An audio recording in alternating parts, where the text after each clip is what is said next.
Okay, so let's unpack this. I Yeah. mean, I have read a lot of management theories, leadership guides, self-help books in my Oh, time. absolutely. There's a million of them. Right. I've seen manuals based on ancient philosophy, military strategy, Silicon Valley startups, you name it. But the source material we have today, Yeah, it throws a major curveball. a curveball I did not see coming. We are looking at a guide to behavior, character formation, and the psychological environment of boarding schools. And the basis for all of this. Right. Based on the acting career of Michael Landon. It is definitely an unexpected entry point, to say the least. I mean, when you think of modern educational psychology, you don't jump to The star of Little House on the Prairie. exactly or Highway to Heaven. I'm just picturing Pa Ingalls in a bonnet. Well, not him in a bonnet, but you know what I mean. It feels very retro TV. It really does.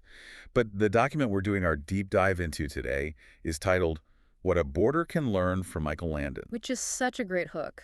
It is. And despite that vintage reference, the mission here seems incredibly relevant. It's not actually about acting at all. No, not at all. It's about how everyday kindness and small actions are the actual foundational blocks of a community. Right, rather than these grand, sweeping gestures. Precisely. And once you get past that initial surprise of the celebrity reference, the source uses Landon as this perfect archetype for a very specific kind of leadership. Like a quiet leadership. Exactly. It's advocating for a way of living with others that strips away all the drama and the ego. It's basically arguing that the biggest moments in our lives aren't always the most important ones. Which is a huge claim. The biggest moments are not always the most important. Yeah. Because usually we live for the highlight reel. I Like only completely do. the big game, the awards ceremony. So let's dive into that. Why Michael Landon? What does this text say he represents that is so crucial for a student living in a boarding house today? Well, the source breaks it down by looking at the characters Landon became famous for. If you look at his roles, he wasn't playing the superhero. Right, no capes. No kips. He wasn't saving the world from an alien invasion. He wasn't the gritty detective solving a murder. He didn't help in dramatic ways. So how did he help? The text notes that his characters helped through simple acts of care, understanding, and kindness. I love that. It's de-escalating the whole idea of heroism. It's like low-stakes heroism. Low-stakes heroism, that is a great way to put it. The lesson the source is really driving at here is that you don't have to be extraordinary to make a difference. Which is a relief, honestly.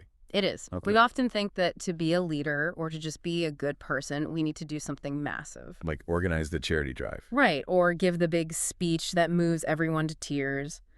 But this document argues that for a boarder, or really anyone in a close-knit community, the real impact comes from the micro-interactions. And the source actually lists these small things out, which I appreciate, because they aren't just abstract concepts like be nice. They're very practical. Extremely. Like Yeah. one of them is simply someone sitting next to you on a hard day. That's it.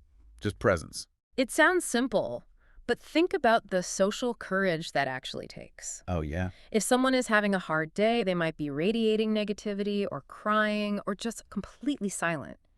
The instinct for most people is to give them space. Which is often just a polite way of saying avoiding the awkwardness. Exactly. It's a euphemism for running away. But to actively sit next to them, that says, I am here with you in the awkwardness. That's a really good point. You're overriding that flight instinct. Yeah. The text also mentions someone noticing you were quiet and asking if you were okay. Now, in a boarding house, I imagine it is loud. It is incredibly chaotic. Always noise. So noticing silence is actually hard. You are living with dozens of other people. In that environment, it is very easy to just disappear into the background. You can be surrounded by people and be completely invisible. Right. So having someone actually notice your silence, to notice the absence of your voice, that is a profound act of leadership. It requires a really high level of social awareness. And unexpected help. That's the third one listed. The source makes a really bold claim here. It says, these actions take only a few minutes, but they can change how someone feels for an entire day. And that is where the Michael Landon archetype really shines in this text. It's efficient kindness. Efficient kindness, yeah. It's not a grand production. It's about the ripple effect of a single moment of noticing someone. It changes the trajectory of that person's day from I am alone to someone sees me. Which leads us right into how the source defines compassion. I think we often overcomplicate that word. We make it very heavy. We do. We think compassion is this emotional burden, Yeah. or that we need to be a trained therapist to offer it. But the text says compassion is not complicated. It really strips it down. According to the source, compassion is just 4 things. Okay, let's hear them. Noticing others, listening, caring, and choosing to help. That's the formula. It sounds so simple. But let's look at the practical application of this. The source gives a list of what this actually looks like on the ground in a boarding environment. Right, the day-to-day stuff. We already mentioned checking on a homesick peer. But there's also helping a younger student. Which breaks down the hierarchy a bit, doesn't it? Oh, massively. In schools, age gaps can feel like canyons. The seniors do not talk to the juniors, so helping a younger student connects those different age groups and really weaves the community together. Totally. And then there's showing patience when someone is struggling. Now, that one feels hard. It's very hard. Patience is a tough resource when you are living with people 24/7. It's easy to be patient with a stranger you see for 5 minutes. It's a lot harder to be patient with a roommate who has been chewing loudly for 3 months. It really is. But there's one point in that list that I think is the most critical and perhaps the absolute hardest to do. What's that? The source lists choosing not to join in with negative behavior. Oh, wow. Yeah, that's huge. That's like active inaction, if that makes sense. It does make sense. It's not doing something, it's refusing to do something. Think about the social physics of a boarding house. The pressure to conform is immense. Immense. If a group is mocking someone or complaining about a teacher or excluding somebody, the path of least resistance is to just join in. Right, because it bonds you to the group. You laugh at the joke, you nod along with the complaint. Exactly. And if you don't, you risk becoming the outsider yourself. It's socially expensive to stand apart. Yes, that's the perfect way to phrase it. The source frames compassion not just as doing good, like helping the old lady across the street, but as refusing to add to the bad. It creates a boundary. It is standing there when everyone is laughing at a mean joke and just not laughing, or simply walking away. And the text says this compassion is what builds community. It's not the fancy facilities or the new common rooms or the weekend trips. It's that refusal to be negative and that choice to be helpful. Right. And this ties into the source's deeper argument about how character is actually formed. We tend to think of character as something that is revealed in a crisis, the one big moment. The movie moment. The climax of the film where the music swells and the hero makes the ultimate sacrifice. Exactly. But the source argues the exact opposite. It says, you don't build character in one big moment. It claims character is the sum of daily behaviors. It's a volume game. It's all about repetition. I really liked the specific stress tests the text lays out here. Because, look, it's easy to be nice when everything is going great. If I just had a great meal and I aced my exam, I am a delight to be around. We all are. But the source asks, how do you react when you are tired? That is the ultimate test in a boarding environment. Everyone gets tired. The schedule is demanding: early mornings, late nights, sports, study. Yeah, you're constantly on the go. When your defenses are down, when you are exhausted, your prefrontal cortex, the part of your brain that handles social niceties, is running on fumes. So the mask slips. The mask absolutely slips. Do you snap at people? Do you withdraw and ignore everyone? Or do you maintain that baseline of respect? And the source suggests that is your real character. The version of you at 10 p.m. on a Tuesday when you have a deadline, that is the real you. That is confronting. I think we all want to believe the vacation version of us is the real us. Unfortunately not. Another stress test the source mentions is, how do you behave when staff are not around?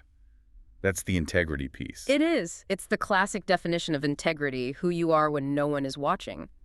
If you are only polite when the housemaster or the teacher is in the room, that's not character. That's strategy. That is performance art. Performance art, yes. And then there's how you speak to people. And, interestingly, how you treat people who cannot give you anything in return. That transactional element is huge. In any hierarchy, there are people with power and people without it. Right. If I am nice to the head of the house or the captain of the football team, maybe I get a perk, I get social capital. But being nice to the kid who is struggling... Or the student who is socially awkward and has absolutely zero influence. Exactly. Being nice to them is pure character. There is no transaction there. And the source points out that boarding life provides hundreds of these small moments every week. It's an accelerated environment. That is a key insight right there. If you live at home and go to a day school, you interact with your family in the morning and evening. And you get breaks. Right. In a boarding school, you are navigating these interactions from the moment you wake up until you go to sleep. You have more opportunities to pass or fail these small character tests in a week than you might in a month living alone. It's like a character gym. You are getting way more reps in. You're lifting the weights of patience and kindness 100 times a day. Exactly. And the goal of all these reps, according to the text, isn't just self-improvement or becoming a saint. It's to create a sense of safety for everyone else. This section was really interesting. The idea of kindness creates belonging. The source breaks down the psychology of safety. It says students feel safe when they know 3 things. Do you want to walk us through them? Sure. First, that people look out for them. Second, that they won't be judged for struggling. And third, that someone will notice if they are having a hard time. They won't be judged for struggling. That feels so essential. We live in such a high-performance culture. Oh, absolutely. If you feel like you have to be perfect to belong, you're never actually safe. You're just performing. And if you are performing, you are constantly anxious that the audience will see the cracks. If a boarding house creates an environment where struggle is met with judgment, kids will hide their problems. Will isolate. They will. But if struggle is met with that Michael Landon kindness, just someone sitting next to you, then the struggle becomes manageable. And that's why the source emphasizes that you don't need a leadership badge to create this. It explicitly says leadership isn't about the title. You don't need to be a prefect. We don't. It's created through tone of voice, body language, and a willingness to include others. So simply having open body language in the common room is a leadership act. According to this text, yes. Think about what closed body language says. It says, I am busy, don't talk to me, you aren't worth my time. Yeah, it shuts people down. Open body language signals safety. It signals you can approach me. That contributes to the distinction the source makes between rules and compassion. Oh, I love this line. The source says, rules help a boarding house run. Compassion helps a boarding house feel right. It's a beautiful distinction. You can have a house that runs perfectly on time. Everyone is in bed at lights out. Uniforms are perfect. Silence is observed during study hours. It runs like a machine. But without compassion, it's just a facility. It's a logistics center. It's a house. But the goal is to make it feel like a home. And a home is built on care, patience, and support. Those are things you cannot mandate in a rule book. You can't give someone a detention for not caring enough. Right. Detention for lack of warmth. It doesn't work. Exactly. The staff can enforce the rules, they can make the house run, but the text argues that only the students can create the feeling of a home. They are the ones who create the emotional temperature of the room. That's empowering, but also a bit of a heavy responsibility. It means if the house feels cold or clicky, that's on us. Now, I want to pivot to something the source brings up that appeals to, let's say, our self-interest. Okay, let's hear it. Because being kind is great for the community, but the text argues it's also good for you. Yes, the reciprocity of kindness. This is actually backed by a lot of psychological research. It's often called the helper's high. The helper's high, I like that. The source notes that helping others isn't a one-way street where you deplete your own energy. It says when you help someone else, you feel more positive, you feel more connected, and you feel more confident. So if you are feeling lonely or insecure in the boarding house, the text is suggesting the fix might actually be to go help someone else. Exactly. It connects you. When you are feeling low, you tend to spiral inward. You focus on your own problems. Right, you get stuck in your own head. Helping someone else forces you to look outward. It builds that confidence because you see yourself as someone capable of making a difference. You stop being the victim of your circumstances and start being an agent of change. I really like that. It flips the script entirely. But, and here is the Michael Landon theme coming back, you aren't supposed to do this for the applause. Right. This is the quiet leader aspect. The text says Landon's characters didn't look for praise, didn't post about it. Which is obviously a modern addition to the Landon philosophy. A very modern addition. But they didn't try to be recognized. Post about it. That is such a key addition for today. Because we live in the era of the humble brag. We really do. If you help someone and immediately put it on your story, does it count? I mean, functionally the person got help, so it counts in that sense. But the motivation is different. It becomes performative. It becomes about your personal brand rather than the community. Right. The source suggests that real leadership is doing the right thing consistently without the audience. It states that the most respected students are actually those who support others without being asked and stay kind even when no one is watching. It's interesting that it uses the word respected. Not popular, not famous. Respected. That is a crucial difference. Popularity is about visibility. It's about how many people know your name or like your photos. Respect is about trust. You trust the person who stays kind when the teacher leaves the room. You trust the person who helps you when there's no badge to be won. That trust is the currency of the real leadership the text identifies. It really circles back to that core idea. You won't have to change the whole world. I think that's a direct quote, right? It is. You don't have to change the whole world to make a difference. Which takes so much pressure off. You don't need to launch a nonprofit. You just need to notice people, be kind, be patient, choose to care. And those opportunities are everywhere. The text lists them out in lessons, in prep, at mealtimes, in the common room. Every transition. Every single transition in the day is an opportunity to apply this Michael Landon philosophy. It's a fascinating take. It takes a celebrity from the past and turns him into a blueprint for modern emotional intelligence. And honestly, I think we could all use a little less main character energy and a little more Pat Ingalls energy. I completely agree. It works because it focuses on the universal human need to be seen and supported.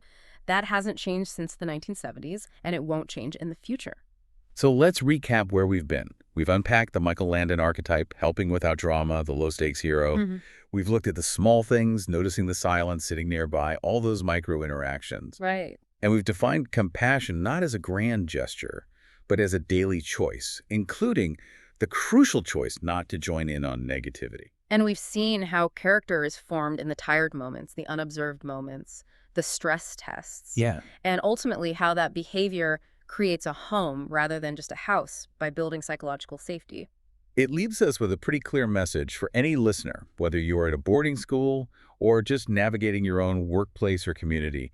Character isn't what you show on the big stage. It's what you do in the wings. It is the small moments, repeated every day. That is the formula. I want to leave you with a final thought to mull over, something that builds on this idea of the quiet leader. The source tells us that the most respected students are the ones who do good when no one is watching. Right. The invisible leaders. So if that's true, it implies that the most impactful moments of your life, the moments that truly define who you are, might be the ones that will never be applauded. They will never be acknowledged by an audience. They might never even be remembered by anyone but you and the person you help. That is the concept of invisibility in leadership. It really challenges our ego. Exactly. So the question is, how does that change how you act today? If you knew you would get 0 credit, 0 likes, and 0 recognition, would you still sit next to the person having a hard day? That is the real question. Thanks for joining our deep dive today. We'll see you next time. Take care.